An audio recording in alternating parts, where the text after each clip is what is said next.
So today's agenda is simple. We want to maintain our 1 o'clock stop line as I know you folks are joining us on your lunch break. So we'll just kind of revisit some of the purpose and the background, revisit the purpose goals, the rules, and the timeline. Jordan, as I mentioned, will take over for the scoring rubric, and then we'll have questions and answers. Jordan, we can flip to the next slide. Okay, now some of you may have seen this slide before. This is actually from the FFO, the Federal Funding Opportunity that I was working with. I highlighted some of the areas that spoke specifically to what the purpose and the goal is. But very succinctly, the purpose for SC2, as many of you know, is really to enhance a local level economic development portfolio by providing us with the necessary resources. And in fact, because at the time we applied, we did not have a CEDS, a Comprehensive Economic Development Strategy, but we did have the One City, One Plan. In some ways, what we'd hope to do is build on One City, One Plan to include some of these entrepreneurial elements. And many of you know that there's not a single type of entrepreneur, and so part of the competition's purpose is to cater to all the types of entrepreneurs so we can come up with a comprehensive strategy that addresses those unique needs for entrepreneurs. So Jordan, if we go to the next slide, you'll see some of the guiding principles that we presented to the teams as a way to help them with their creating their initial phase 1 strategy or project, and then their phase 2 strategy. The next couple of slides are really just guiding principles, so you can familiarize yourself with what it was that we gave these teams as tools to develop their strategies. You can see that we asked them very poignant questions to help guide them. Does their plan remediate blight? Does it activate underutilized areas? Does it create jobs? It is a Hartford-specific competition. We have to keep that in mind. But we're also a very regional city, and so part of the objective was to create a strategy that has regional impacts. Hartford-specific, but has regional impacts. And so for phase 2, we asked the teams to take their projects they submitted in phase 1 and then dig down deeper, but also go broader. So we're hoping for breadth and depth for how their strategy is actually going to have a regional impact. Jordan, we can skip to the next slide and maybe only wait a couple of seconds on each. You can see here, these are some of the links that we provided to them to show them how to create not only a CEDS, but also an economic development strategy. We can skip to the next slide as well, Jordan. Again, some more helpful tips, just again to help them frame their strategies. We can skip through the next 2, Jordan. Here you are identifying some of the regional clusters and, of course, SWOT analysis, and giving them the further instruction that no matter whatever they submit, they'll have to submit in a PDF format. Now, I did have a chance to look through some of the submissions in a very cursory way, and what I saw was that most submissions are at about 50 pages. A lot of them contain graphics as well as pictures, so it's not solid reading. It's a lot of opportunity to represent their idea through other mediums. You're excused. What you have on the screen now is effectively the 3 components that you will concern yourself with when you review the submissions. All of the judges in phase 2 will be reading all of the submissions. We have 10 teams. So the narrative, which will detail the plan, excuse me, and then of course the letters of endorsement, and then we offered for them an optional video pitch. Many of the teams decided to go with the optional video pitch.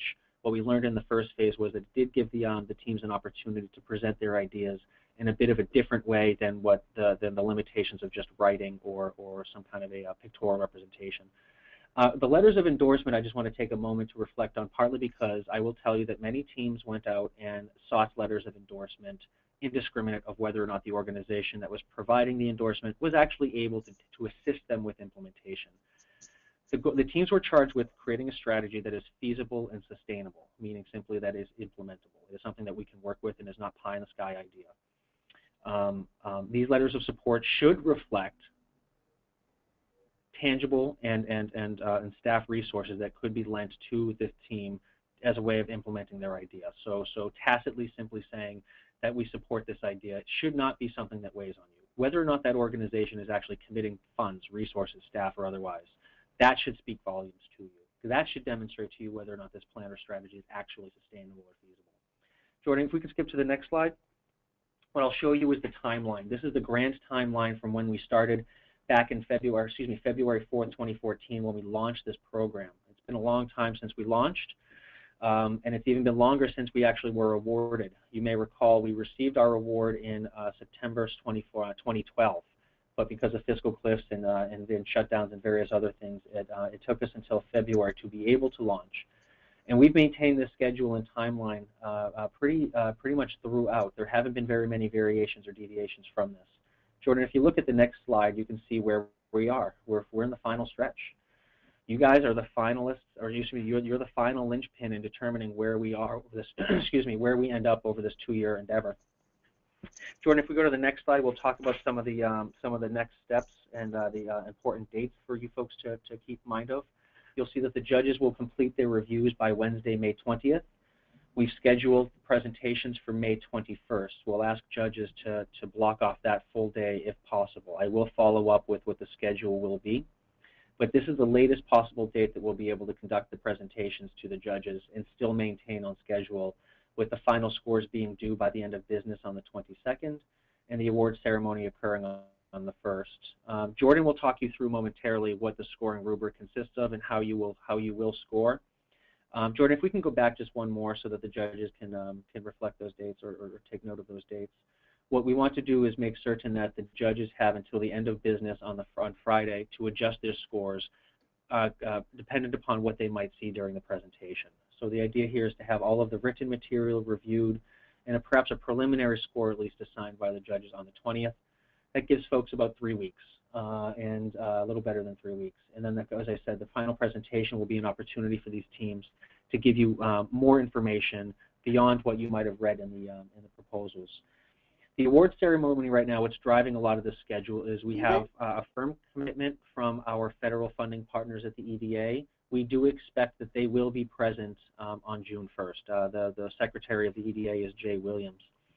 We also have a soft commitment from some other folks, and we've reached out to a handful of other cabinet-level administrators, secretaries, and we've received very warmly from them a tentative acceptance. Now, our expectation, in fact, and our goal is to get either President Obama or Vice President Joe Biden to attend, and we believe that we have a pretty good shot at doing that. I don't want to spend too much time talking about this, but I will tell you that even though Hartford was one of 3 teams that received the SC2 Challenge Grant, the administration, the Obama administration, seems to have been doing a lot of work in the background to make certain that the SC2 brand identity and its programming transcends the next administration.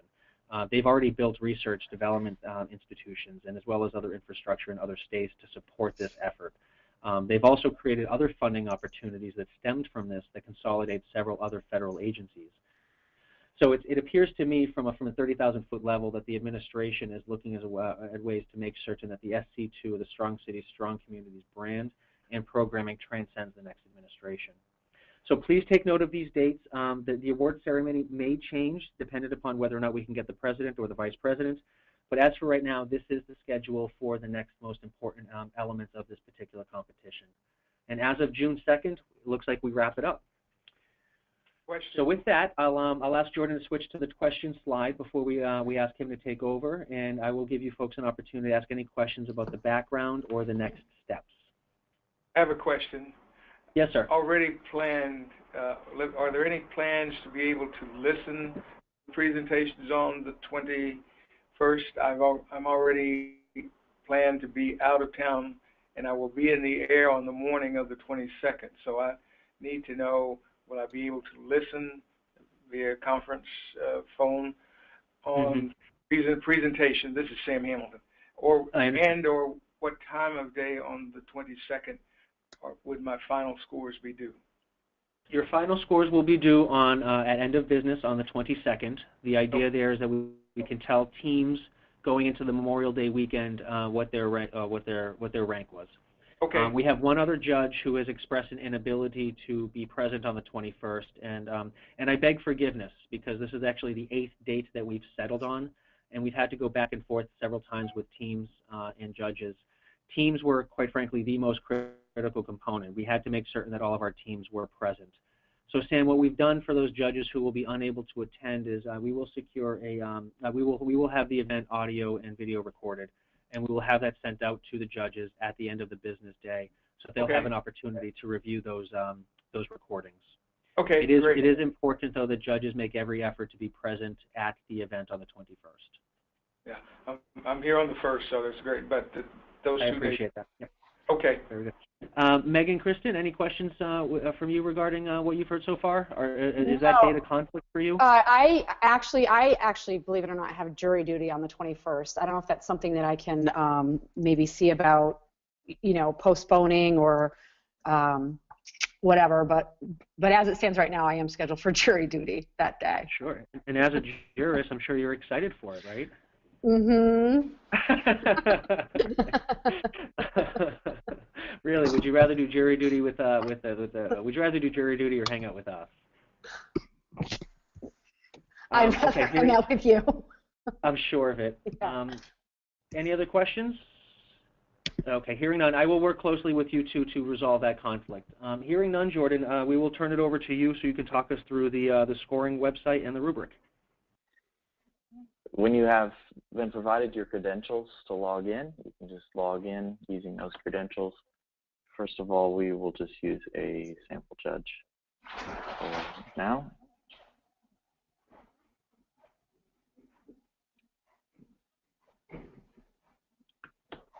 On the dashboard page, when you log in, you will see the judging history box. This will give you a preview of all of the submissions that you need to review. You can actually do the reviewing from here, but we're going to go ahead and click into the full judging history page so that we can see all of the details that are related to this page. I'm going to click here and go to full page, or you can get to the same page in the dashboard menu and judging history.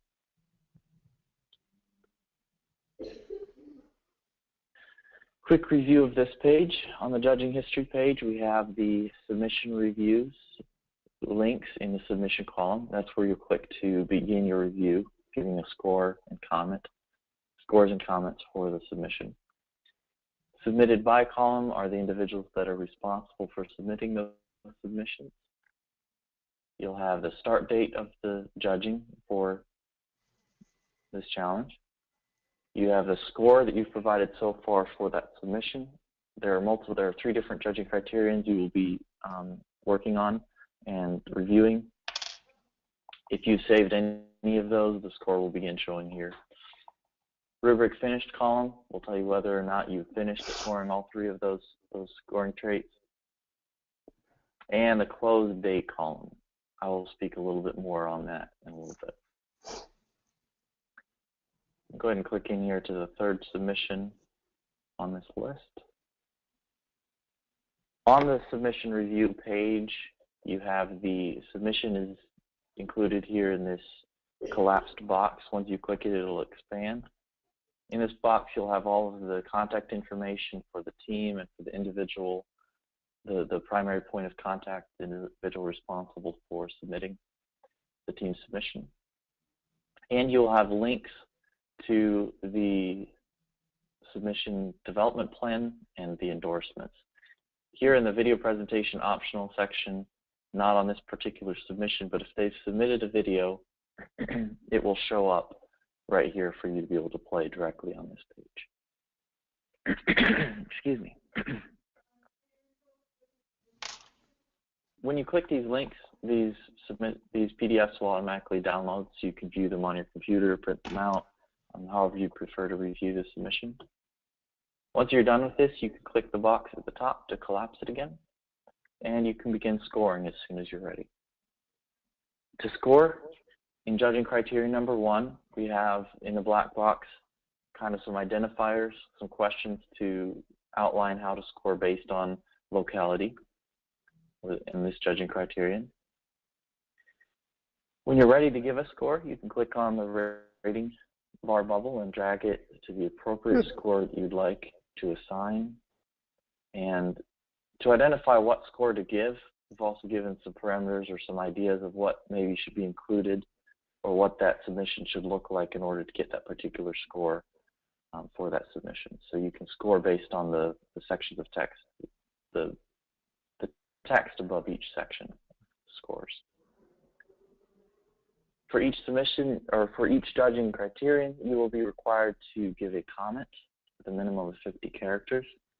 That's just to explain your score and provide feedback to the participant.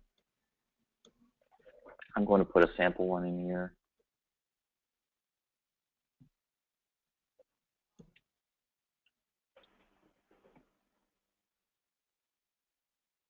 When you're done, you can click Save,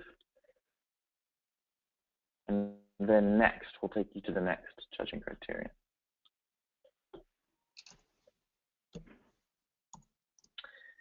Once again, just go through that same process really quick. Actually, back up. One thing you can do if you'd like to, if you don't have time, or you have a reason to not finish scoring right away, or if you just want to go back to the judging overview page, you can do that. You can do that in the dashboard menu again, or for simplicity, there's a button here that you can click, Judging Overview, and that will take you back to the Judging Overview page. On the Judging Overview page, notice that since we've reviewed and scored one judging criterion, there is a score here provided of what you've provided so far, and still no rubric finished. The rubric is not finished. So in order to finish, we'll go ahead and click Review again, and we will score the other two judging criterion. So read the black box, determine how to score that section. Once we know what score we're going to provide, or what's included in that submission, we can provide a score based on the text above the rating bar and a comment.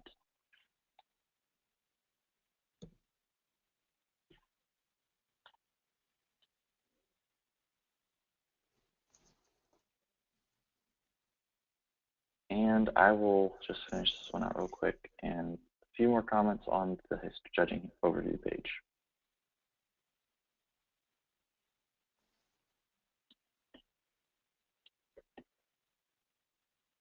Okay. Notice now we have a full score provided, 9.4. That's all three put together. And then yes, your rubric is finished. And you now have a Close Now button that has appeared. The Close Now button is there to finalize and finish your score. That will basically be saying, this is my final score. I'm completely 100% finished scoring this. As we noted on the timeline for the different steps of scoring, there's the finalist meeting, and then the scores are required afterwards. So you may want to leave these open. Most likely we'll want to not click Close Now, so that after you see all of the finalist presentations, you will have the opportunity then to still go back in and make changes to your scores and comments if you would like to. So that is one thing you may want to do. Just once again, when you click that Close Now, your scores will be completely finalized, and there will be no way to change the scores.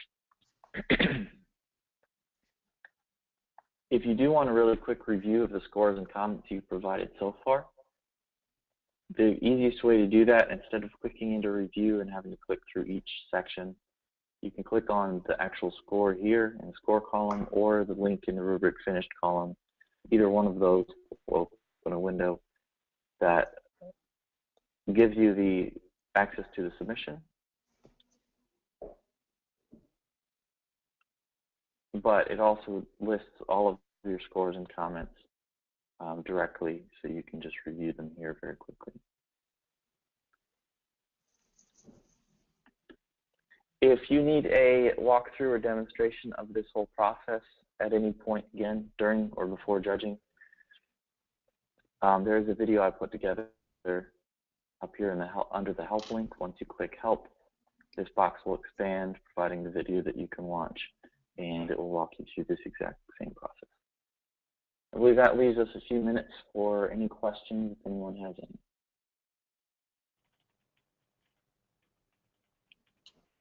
That was great for me. That was really helpful. Thank you, guys. So I just queued up the emails to hit send to the three judges on the orientation today. Included in that is a PDF copy of the PowerPoint. CC to the email is Jordan's email as well as Lynn's email. Jordan, I have to say, I know he's on the call. I'm going to talk about him like he's not here for a moment. He has been exemplary, and we've talked a little bit about how he is truly the backbone for this. Any technical questions, Jordan, if it's okay if I volunteer them to reach out to you? Certainly, yes, definitely. Excellent. Any background stuff and programming stuff, you can certainly direct to me, and any technical stuff, any issues you're having with the website or the operability of the rubric, please do feel free to reach out to Jordan. Great. With that, folks, I want to thank you all so much for joining us today. And I know it looks like we're coming upon the 1 o'clock stop time. So if there's any other questions at this time, please do feel free to reach out to myself or Jordan. Thank you both so much. And Jordan, thank you. The website's great. It looks like it's just, I mean, intuitive and really functional. Sure, definitely. Looks great. I have one question, Steve. Yes, sir. What happened with respect to conflict of interest? Conflict. If you know the conflict of interest. Yeah, yes. we just finalized all of the judges. We will be following up with all of those judges following the orientation. Thank you, Sam, for bringing that up. That was something that we intended to talk about before, but as we had some difficulty securing judges because of commitments, we've just finally closed that process. So we will be following up.